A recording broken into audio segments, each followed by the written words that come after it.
Hello everyone, আসসালামু আলাইকুম। Welcome back to my channel. চলে এসেছি নতুন আরেকটু রেসিপি নিয়ে। আজকে তৈরি করে দেখাবো খিচুড়ি আর গরু মাংস।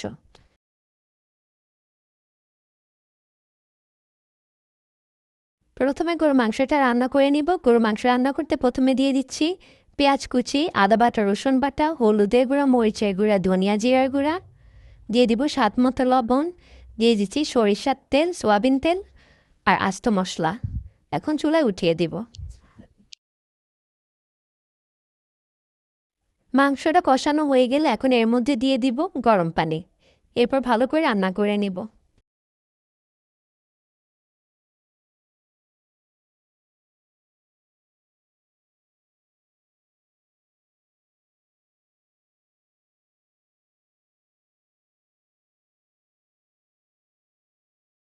এখন খিচুড়িটা রান্না করে নিব। খিচুড়ি রান্না করতে পোলাও চাল, ডাল, সামান্য পরিমাণ আদা রসুন বাটা, হলুদের গুঁড়া আর গরম পানি দিয়ে দিচ্ছি, আর দিয়ে দিব স্বাদ মতো লবণ।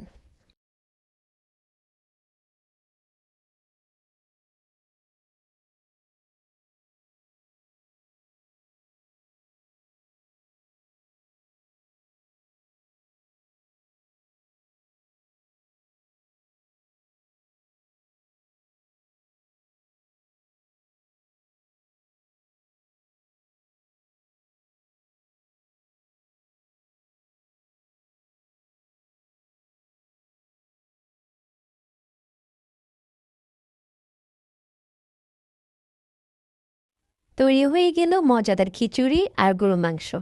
রেসিপিটি বসে বাসায় ট্রাই করে দেখবেন। ভিডিওটি যারা ফেসবুক থেকে দেখছেন তারা লাইক, কমেন্ট, শেয়ার এবং ফলো দিতে ভুলবেন না। আর যারা ইউটিউব থেকে দেখছেন তারা লাইক, কমেন্ট, শেয়ার এবং সাবস্ক্রাইব করতে ভুলবেন না। আল্লাহ হাফেজ।